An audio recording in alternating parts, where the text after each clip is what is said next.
Avant de dire tout le bien que je pense de ce projet AP3C et de montrer à quel point il s'intègre bien dans les politiques de massif, je voulais juste prendre un temps pour vous rappeler justement ce que c'est que les politiques de massif.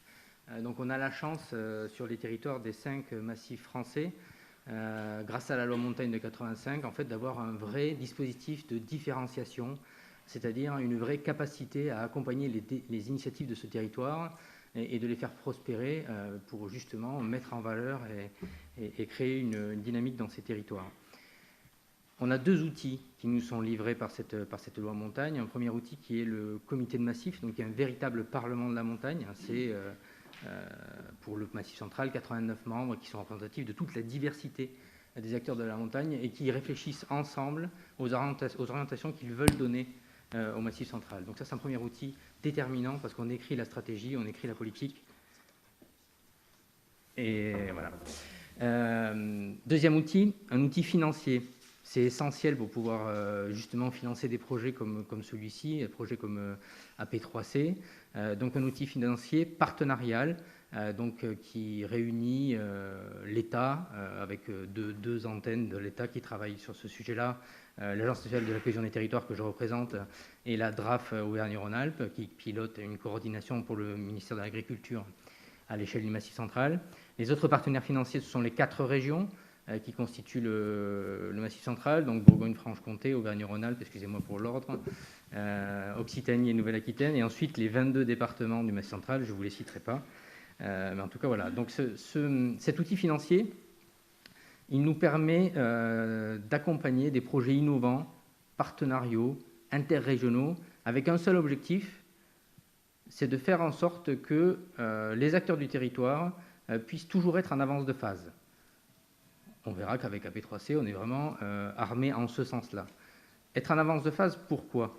Eh bien pour pouvoir justement affronter les transitions que le Massif central, que les autres massifs ont à gérer, qui ne sont pas que climatiques en fait.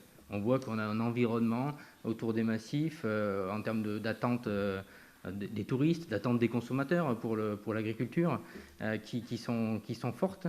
Et donc il y a réellement besoin que les acteurs travaillent ensemble pour réfléchir à comment s'emparer de ces transitions et en faire justement un moyen de rebond plutôt qu'en faire quelque chose qui va dégrader l'économie, la vie sociale et le bien vivre ensemble sur ces massifs.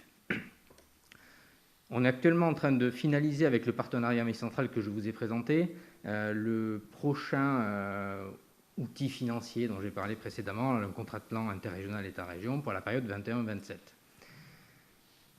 On ne va pas être en rupture forte sur les thématiques avec la programmation précédente, puisque ça va principalement s'axer autour de la préservation du patrimoine et des richesses du Massif central, la création de valeur pour les filières économiques traditionnelles et d'excellence que l'on a dans le Massif central, dont l'agriculture, et un travail sur le volet de l'attractivité des territoires.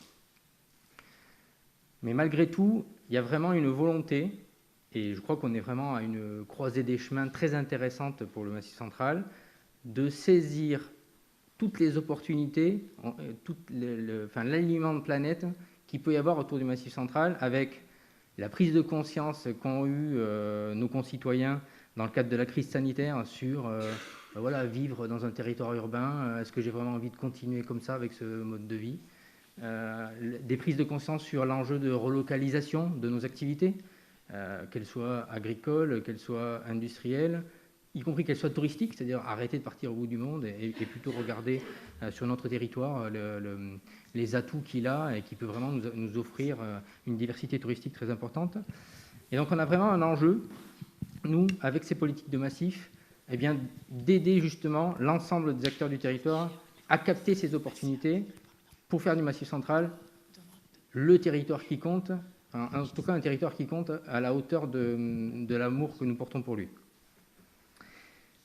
Revenir sur AP3C.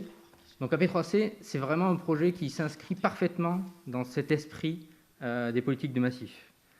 C'est bien l'initiative d'acteurs du territoire qui veulent faire de l'autodéveloppement, qui veulent prendre en main leur destin. Donc là, on parle des acteurs agricoles, un partenariat de 12 chambres d'agriculture, chambres départementales d'agriculture, pilotées par le CIDAM, et avec une réelle volonté de proposer des réponses à l'agriculture, et on va le voir après, ça a déjà été introduit, y compris à d'autres pans de l'économie.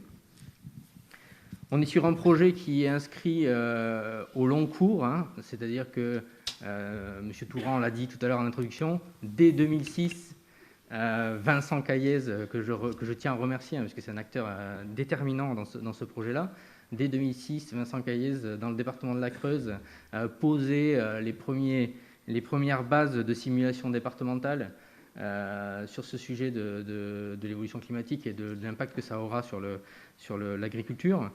Et depuis, en fait, les acteurs se sont réunis, se sont fédérés, acteurs agricoles. Ils ont eu l'ouverture d'esprit de s'associer à des géographes, de s'associer donc l'IADT, de s'associer à Cédric Langlois là, pour le volet cartographique. Et aujourd'hui, eh bien, on dispose d'une quantité de données remarquables que nous n'avons plus qu'à diffuser. Donc ces données remarquables, c'est déjà des tendances globales d'évolution du climat qui nous permettent un petit peu mieux de nous représenter ce que ça va être, ce changement climatique sur un massif comme le Massif central, donc une hausse des températures entre 0,35 et 0,40 degrés par décennie en moyenne, un maintien du cumul des pluviométries annuelles, mais avec une modification de la distribution des pluies. Donc on a ça surtout, en global, c'est bien comme données, mais AP3C, en fait, va beaucoup plus loin. Parce qu'AP3C permet de voir la diversité territoriale que l'on va avoir dans ce changement climatique. Vous allez voir, vous avez vu en vous promenant dans les couloirs, il y a déjà quelques cartes là qui montrent bien qu'on ne va pas du tout avoir le même impact du changement climatique entre le sud du Massif central, Montagne Noire, le Lot, et le nord, le Morvan. Donc ça paraissait assez évident, mais y compris, vous allez voir qu'il y aura des hétérogénéités à l'échelle infradépartementale. Et là, pour le coup, c'est très, très intéressant. Très intéressant, pourquoi? Et ça, c'est le deuxième volet de ce projet qui est très riche et qui, là, est réellement, et c'était l'objectif de départ, réellement au service de la transition de l'agriculture. Eh bien, cette vision infraterritoriale de l'impact du changement climatique va permettre d'accompagner les chefs d'exploitation dans le changement des pratiques qu'il faut qu'ils engagent. C'est-à-dire qu'en fait, en couplant, ça va vous être expliqué, mais en couplant justement ces données infra-départementales, quasiment à l'échelle parcellaire, de changement climatique, avec les caractéristiques pédologiques du terrain, avec les pratiques actuelles, eh bien, on va pouvoir faire des propositions d'évolution des pratiques. Et ça, c'est déterminant. Et c'était l'objectif de départ d'AP3C. Et là, maintenant, on est dessus. Dernier point sur lequel je voulais venir, c'est l'ouverture au territoire, comme vous l'avez dit, Monsieur Touran.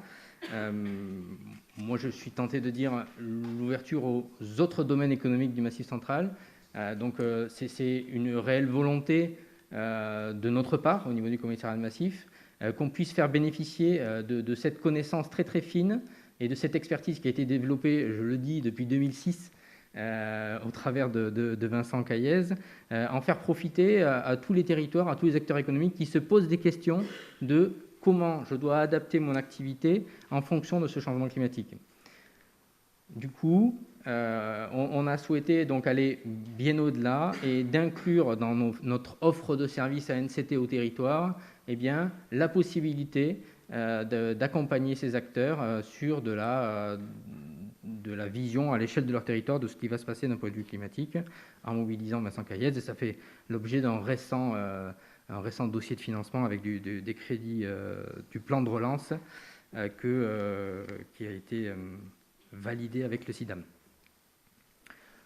Pour conclure, et je l'ai un peu dit, maintenant l'enjeu, et on est en plein dedans, là, la salle est pleine, je trouve que c'est très encourageant.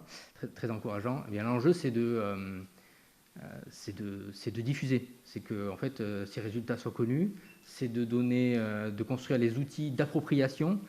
Donc appropriation par les exploitants agricoles, bien sûr, en premier. Il faut que les exploitants agricoles puissent s'emparer de cette donnée, puissent prendre conscience de ce qui va se passer sur leur exploitation, puissent avoir des pistes pour faire évoluer leurs pratiques.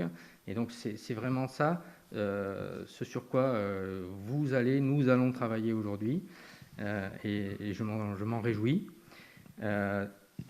L'étape d'après encore, mais c'est déjà engagé parce qu'en fait on est tous en vigilance sur ces questions-là, c'est aussi d'identifier des nouvelles pratiques, des évolutions de manière de faire qui fonctionnent, c'est-à-dire aller pêcher à droite, à gauche, des bonnes initiatives. Je pense dans le domaine forestier, il y a beaucoup de réflexions actuellement sur l'adaptation des espèces à mettre en place dans le renouvellement des peuplements forestiers.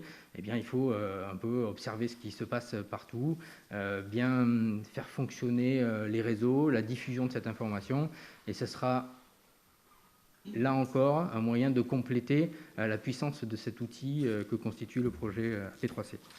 Je vous souhaite un bon colloque et de bons échanges. Merci.